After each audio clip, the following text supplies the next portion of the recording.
Le morning trading avec Aziz et Jli. On commence tout de suite par le CAC 40. CAC 40 qui a perdu hier 0,87%, 4914 points.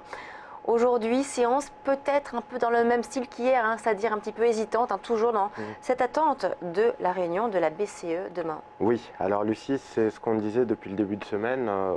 Plus on approchera de l'échéance de la BCE jeudi, plus on risque d'avoir des marchés sans direction avérée. On va chercher un petit peu, on va consolider, on va évoluer dans des zones de plus en plus étroites.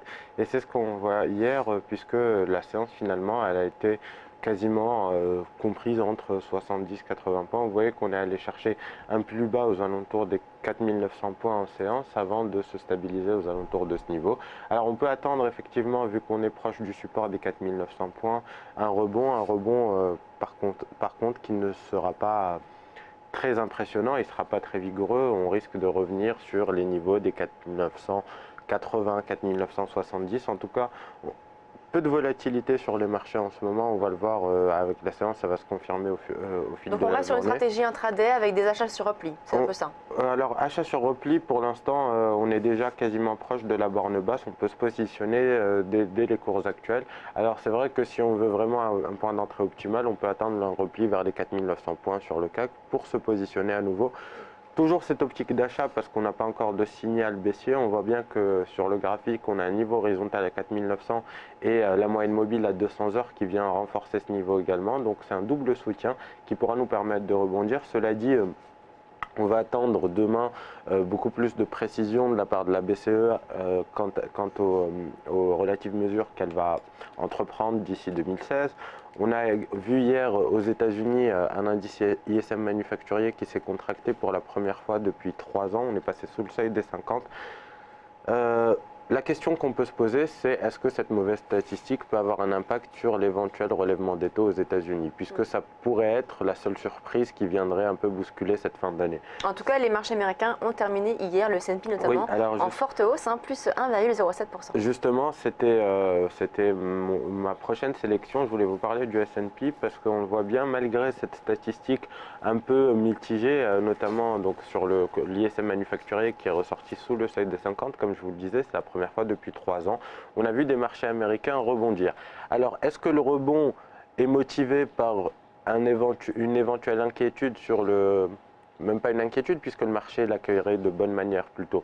Mais est-ce que ce ne serait pas au final des questions qui remettraient éventuellement en cause le relèvement des taux de la Fed d'ici décembre, ce sera les 15 et 16 décembre. On en saura un peu plus ce soir notamment puisque la Fed publie le livre beige. Je rappelle que c'est ce qui sert de base pour les réunions de la Fed de manière générale et notamment celle des 15 et 16 décembre prochains. Mais globalement le S&P, souvenez-vous il y a quelques semaines, quelques jours même, je vous disais que tant qu'on était au-dessus des 2070 points, on n'avait pas de raison de s'inquiéter même à court terme. On reste dans cette logique-là avec en ligne de mire toujours les plus hauts alors du mois d'octobre, les 2117 points, mais on va garder quand même un objectif à 2135, retour sur les plus hauts historiques. Ça va se confirmer avec les différentes interventions de la BCE et de la Fed d'ici la mi-décembre. Un mot maintenant sur une paire de devises, c'est l'AUDJPY, le dollar australien face au yen. On en a parlé d'ailleurs hier avec différents intervenants. Eh bien, on continue de progresser sur cette paire. Oui, alors là, Lucie, la stratégie que je vais proposer sur l'AUD yen, je rappelle qu'on avait recommandé cette paire-là à l'achat il y a quelques semaines aux alentours des 87,50. On en vaut un peu plus de 89, quasiment 90 en ce moment même. Et si vous voyez graphiquement, on a dépassé un niveau majeur vers les 89,35. C'était l'objectif qu'on avait. On a dépassé au terme d'une belle séance hier où on a progressé de manière assez impressionnante. Vous voyez la bougie à l'écran, la bougie d'hier qui a un corps assez grand. On voit bien qu'aujourd'hui on est en train de consolider. Ce qu'on va attendre sur l'AUD yen, si on n'était pas en position, on va attendre un pullback sur les 89,35, donc un achat sur repli.